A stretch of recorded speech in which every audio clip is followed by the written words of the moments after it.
Brand का मतलब ये नहीं कि एक बार आपने कुछ लॉन्च किया और जय श्री राम, नहीं, आपने कॉन्स्टेंटली इवॉल्व करना है. You have to be better than before.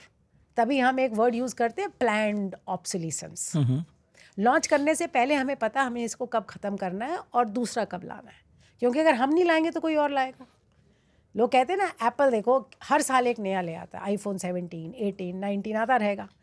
तो हम कहते हैं ये जानबूझ के करते हैं. अभी तो हमने ख़रीदा था, चल तो रहा है, पर ये नया आ गया, नए फीचर आ गए, अब आप इसको खरीदें.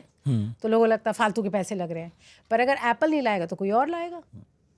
तो you have to plan to make it obsolete. लेकिन इससे आपकी वो वाली बात नहीं कटती क्या, जब आप कह रहे हो कि ब्रांड जो है वो एक रेस्ट्रिक्शन में आया था कि ब्रांड तो यही होगा, ऐसा ही होगा, पर आप बदल भी रहे हो. हाँ, बदलाव, बट कंसिस्टेंटली ना.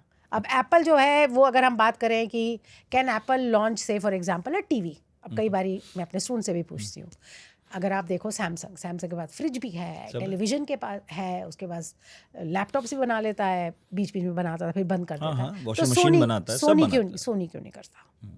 सोनी क्यों नहीं करता? सोनी क्यों नहीं बनाता वॉशिंग मशीन, रेफ्रिजरेटर क्यों नहीं बनाता? एप्पल क्यों नहीं बनाता?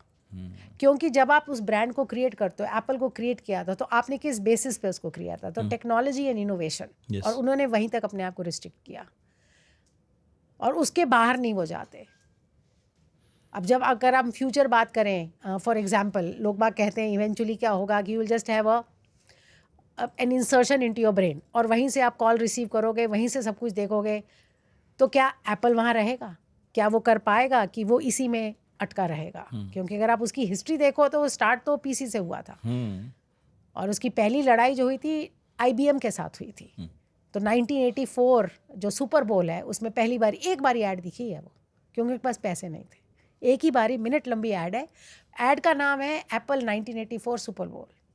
वो ऐड बनाई थी to go against IBM, right. और 1984 जॉर्ज ऑरवेल का बहुत फेमस नॉवल है और 1984 को ही ये दिखाया गया था.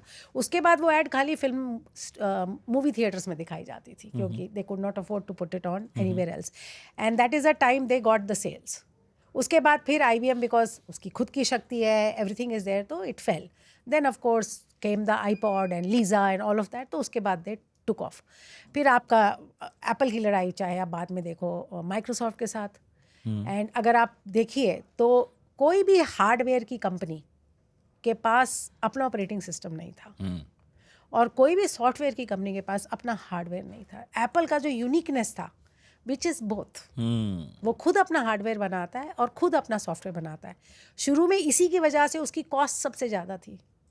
और आज की डेट में अगर हम कंपैटिबिलिटी की बात करते हैं, यूज़र इंटरफेस की बात करते हैं, तो यही वजह है जो उसका सक्सेस है.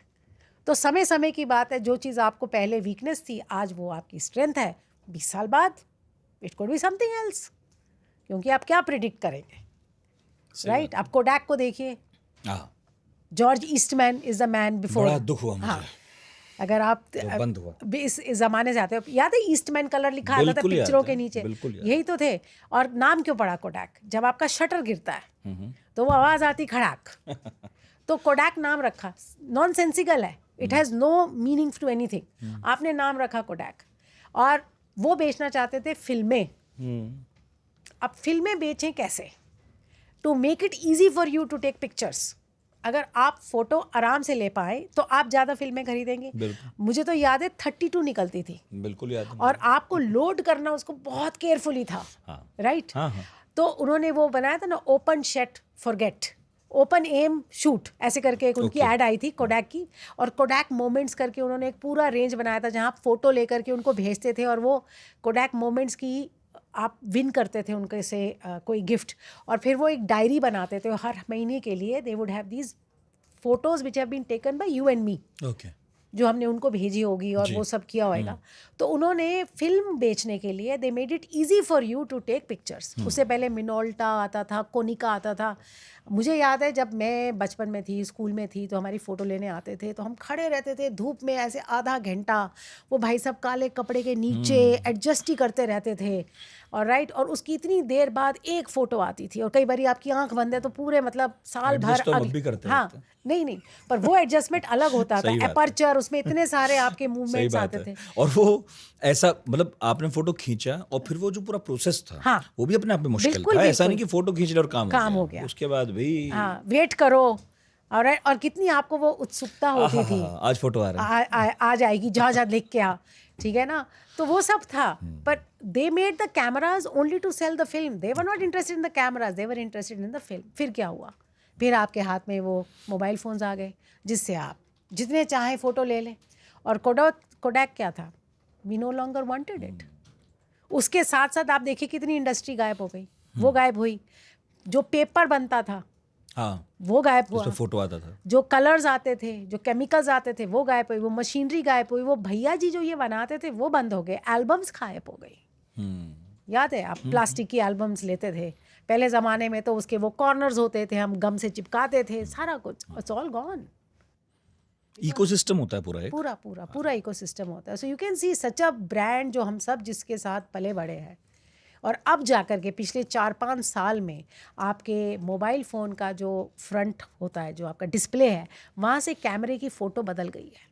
पुराने मोबाइल फ़ोन पे वही कैमरा बना हुआ था जो आप और हम इस्तेमाल करते थे बचपन में।